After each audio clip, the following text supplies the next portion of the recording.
तो हाँ बच्चों, आप सभी कैसे हैं। आई होप आप सभी अच्छे होंगे। और आज के इस वीडियो में मैं आपको कक्षा 10 गणित में पास होने का फार्मूला बताने वाला हूं। अगर आपने ये वीडियो पूरा देख लिया तो आप मैथ्स में आपको पास होने से कोई नहीं रोक सकता है। तो कक्षा 10 की ये गणित की बुक है जिसको आप देख सकते हैं, कक्षा 10th के लिए पाठ्य पुस्तक और मैथ्स में पास होने का क्या फार्मूला है। तो काफ़ी बच्चों ने मुझे व्हाट्सएप पर कमेंट किया, काफ़ी बच्चे वीडियो में भी कमेंट कर रहे हैं कि सर मैथ्स में पास होने का क्या तरीका है, मैथ्स में हम एक अच्छा स्कोर कैसे कर सकते हैं, मैथ्स में हम कैसे पास हो सकते हैं।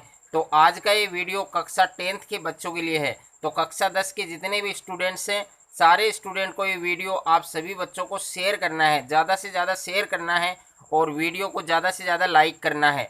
तो देखिए, गणित में आपको पास कैसे होना है। तो आपके टोटल जो चैप्टर हैं वो आप देख सकते हैं। टोटल आपके इस बुक में 15 चैप्टर हैं, यानी गणित के आपको 15 चैप्टर पढ़ने हैं इस बार। ओके, अब 15 में से कौन कौन से ऐसे चैप्टर हैं जो आपको पास करा सकते हैं, और उन चैप्टर को भी आपको कंप्लीट नहीं पढ़ना है, उनमें वही चीज़ें पढ़नी है, यानी जो सॉलिड जो चीज़ें हैं वही आपको पढ़नी है, जिनको पढ़कर आप मैथ्स में पास भी हो सकते हैं और एक अच्छा स्कोर भी आप कर सकते हैं। अगर हम 10 साल के जो प्रीवियस ईयर क्वेश्चंस की बात करें तो 10 साल के वो क्वेश्चंस मैंने सेलेक्ट किए हैं जो आपके हर बार एग्ज़ाम में पूछे जाते हैं, यानी बोर्ड एग्ज़ाम में 10 साल से लगातार आने वाले क्वेश्चंस अगर आपने अच्छे से पढ़ लिए तो आप मैथ्स में बेहतरीन स्कोर कर सकते हैं और मैथ्स में आप पास भी हो सकते हैं। तो वीडियो को आपको पूरा देखना है।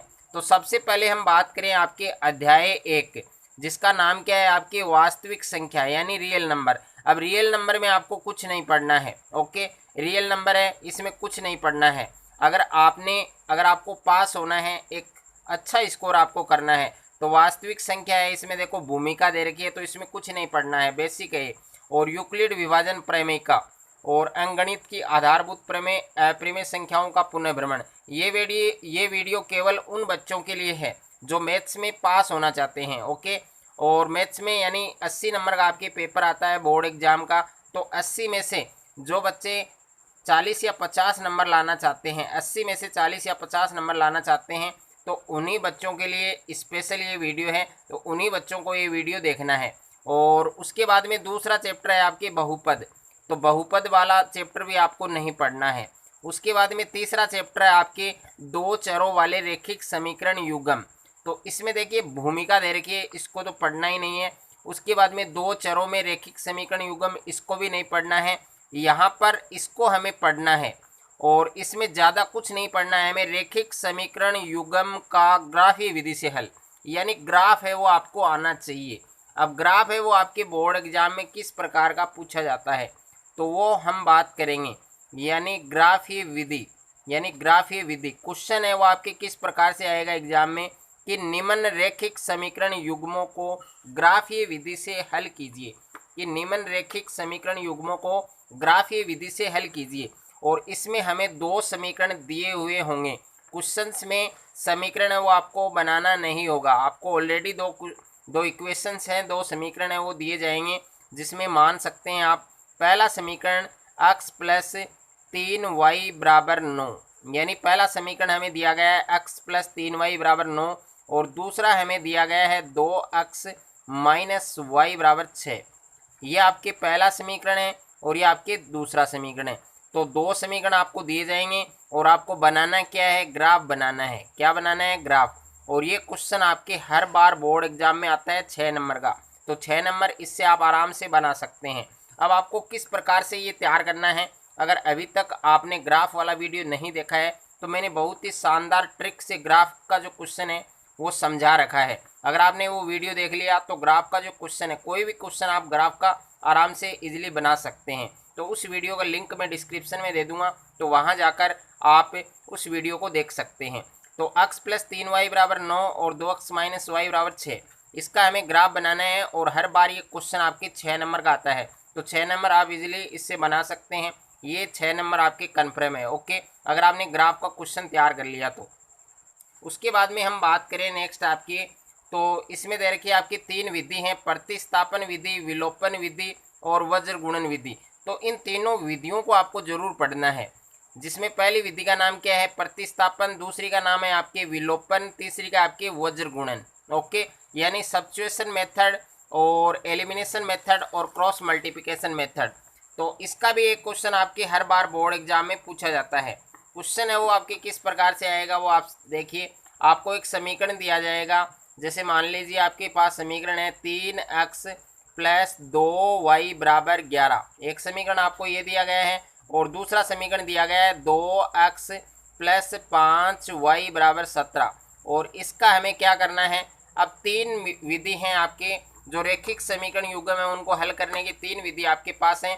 पहली विधि का नाम क्या है वो आप देख सकते हैं, प्रतिस्थापन, दूसरी का नाम है विलोपन, तीसरी का आपके वज्र गुणन। तो इनमें से कोई भी विधि आ सकती है, तीनों आपको तैयार करनी है। ओके, तो इसमें से मान लीजिए दो समीकरण दिए हुए आएंगे आपको, क्वेश्चन में दो समीकरण दिए हैं और इनको हमें पूछ ले कि प्रतिस्थापन विधि से हल कीजिए, प्रतिस्थापन विधि से हल कीजिए। तो तीनों विधि आपको आनी चाहिए, प्रतिस्थापन विधि, और दूसरी है आपके विलोपन विधि, और तीसरी है आपके सेकंड आपके विलोपन, तीसरी है आपके वज्र गुणन विधि। ओके, यानी इसमें वज्र गुणा किया जाता है, तो वज्र गुणन करने की विधि।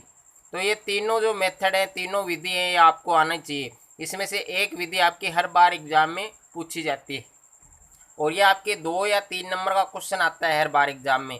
तो 2 या 3 नंबर ये भी आप आराम से बना सकते हैं।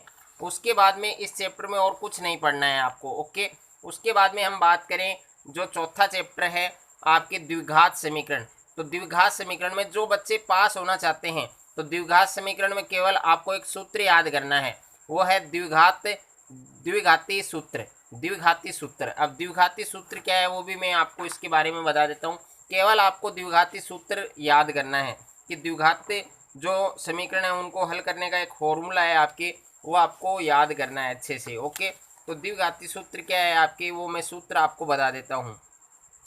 तो माइनस का बी प्लस माइनस, उसके बाद में under root B square minus 4ac और बट्टे 2a, ये सूत्र आपको याद करना है। ये सूत्र आपके किसका है, द्विघाती सूत्र भी बोलते हैं इसको, क्या बोलते हैं, द्विघाती सूत्र, या इसको हम श्रीधराचार्य भी सूत्र भी कहते हैं, श्रीधराचार्य सूत्र। आपके एग्जाम में क्वेश्चन आ सकता है कि द्विघाती सूत्र लिखिए या फिर श्रीधराचार्य सूत्र लिखिए, तो ये सूत्र आपको याद करना है। बस जो बच्चे पास होना चाहते हैं उनको 4 का जो चैप्टर है द्विघात समीकरण, उसमें केवल यही सूत्र आपको याद करना है।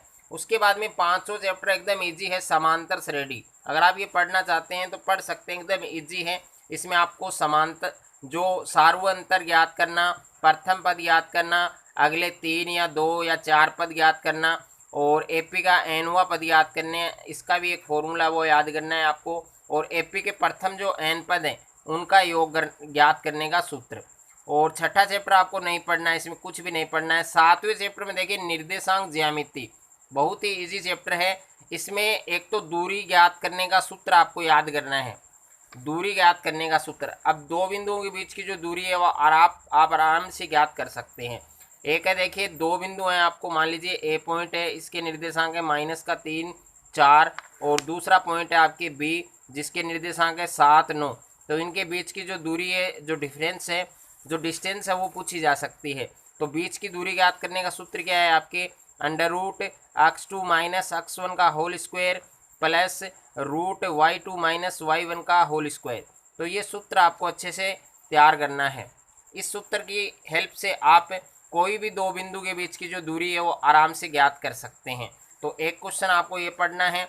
उसके बाद में त्रिभुज का क्षेत्रफल, तो त्रिभुज के क्षेत्रफल से आपके 6 नंबर का क्वेश्चन हर बार एग्जाम में पूछा जाता है, तो ये वाला भी आपको तैयार करना है। त्रिभुज का क्षेत्रफल, इसका सूत्र थोड़ा काफ़ी बड़ा है तो वो याद करना है। त्रिभुज का क्षेत्रफल, त्रिभुज का क्षेत्रफल, इसका पहले तो देखिए आपको इसका सूत्र याद करना है। अगर आपने सूत्र याद कर लिया तो ये क्वेश्चन आप आराम से बना सकते हैं।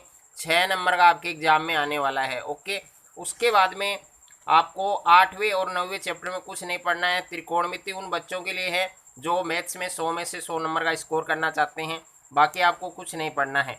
अब आप चैप्टर नंबर 14 और चैप्टर नंबर 15 में देख सकते हैं चैप्टर नंबर 14 है आपके सांख्यिकी यानी स्टैटिक्स। तो स्टैटिक्स वाला जो चैप्टर है, जो अध्याय है हमारा, इसमें आपको क्या पढ़ना है, इसमें हमें सब कुछ पढ़ना है। और सब कुछ का मतलब इसमें ज़्यादा कुछ नहीं है आपके, इसमें आपके ज़्यादा कुछ नहीं है। एक तो आपको पढ़ना है माध्य। चैप्टर नंबर 14 में हमें क्या पढ़ना है, चैप्टर नंबर 14 में सबसे पहले हमें पढ़ना है माध्य। क्या पढ़ना है? माध्य, जिसको इंग्लिश में क्या कहते हैं? मीन कहते हैं। ओके, मीन कहते हैं। अब माध्य ज्ञात करने की 3 विधि हैं आपके, तीनों विधि आपको आनी चाहिए। पहली विधि है आपके प्रत्यक्ष माध्य। क्या बोलते हैं? प्रत्यक्ष माध्य, जिसको इंग्लिश में अपन क्या कहते हैं? Direct mean. यह आपको अच्छे से आनी चाहिए। ओके, इसका फार्मूला आपको अच्छे से आना चाहिए और प्रत्यक्ष माध्य है वो आपको आना चाहिए। दूसरा है आपके कल्पित माध्य, यानी कल्पित विधि से माध्य। तो कल्पित माध्य है, जिसको इंग्लिश में क्या कहते हैं अपन? Assumed mean. क्या बोलते हैं? Assumed mean. तो एज्यूम्ड मीन भी आपको आना चाहिए। उसके बाद में तीसरी जो मेथड है वो है आपके पद विचलन विधि। कौन सा माध्य है? पद विचलन माध्य, जिसको इंग्लिश में अपन क्या कहते हैं? Step deviation. Step deviation method. तो ये तीनों विधि आपको अच्छे से आनी चाहिए। हर बार माध्य का क्वेश्चन आपके एग्जाम में, बोर्ड एग्जाम में पूछा जाता है। कितने नंबर का आता है? 6 नंबर का। या तो माध्य का क्वेश्चन आएगा, या बहुलक का क्वेश्चन आएगा, या आपके माध्य का क्वेश्चन आएगा। तो तीनों आपको तैयार करने हैं। अगर आपने माध्य का क्वेश्चन तैयार कर लिया और माध्य का क्वेश्चन आपके बोर्ड एग्जाम में आ जाए तो आप 6 नंबर है वो आराम से बना सकते हैं। ओके, उसके बाद में नेक्स्ट है आपके बहुलक। तो बहुलक में एक ही मेथड है आपके, जो आपने अच्छे से पढ़ा होगा, और बहुलक को इंग्लिश में क्या कहते हैं? मोड। ओके, तो ये भी आपको अच्छे से बनाना आना चाहिए। उसके बाद में 3 नंबर पर है आपके माध्यक, और इसको हम माध्यिका भी कहते हैं। ओके, माध्यक या माध्यिका, एक ये माध्यक या माध्यिका, और इसको इंग्लिश में क्या कहते हैं? मीडियन कहते हैं। तो सबसे पहले आपको तीनों के फॉर्मूले याद करने हैं, यानी प्रत्यक्ष माध्य का, कल्पित माध्य का, पद विचलन माध्य का, और बहुलक का, और माध्यक का या फिर माध्यिका का। ये सारे सूत्र आपको याद करने हैं। उसके बाद में इनके क्वेश्चंस को हम कैसे सॉल्व करते हैं वो आपको अच्छे से आना चाहिए। ये 6 नंबर का क्वेश्चन आपके हर बार बोर्ड एग्जाम में पूछा जाता है। एकदम इजी क्वेश्चन होता है, लेकिन फिर भी आप नहीं बना पाते हैं क्योंकि आपको फॉर्मूला याद नहीं है, आपको इनके बनाने का तरीका याद नहीं है। तो अच्छे से आपको आना चाहिए। अगर इस पर आपको वीडियो चाहिए तो आप कमेंट करके हमें बता सकते हैं। उसके बाद में नेक्स्ट हम बात करें तो अगला चैप्टर है हमारा प्रायिकता। प्रायिकता वाला जो चैप्टर है, चैप्टर नंबर 15। अब देखिए चैप्टर नंबर 15 में ज़्यादा आपको कुछ भी नहीं पढ़ना है। चैप्टर नंबर 15 आपकी प्रोबेबिलिटी यानी प्रायिकता। तो प्रायिकता में देखिए गेंद वाले जो क्वेश्चन है वो सारे तैयार करने हैं आपको।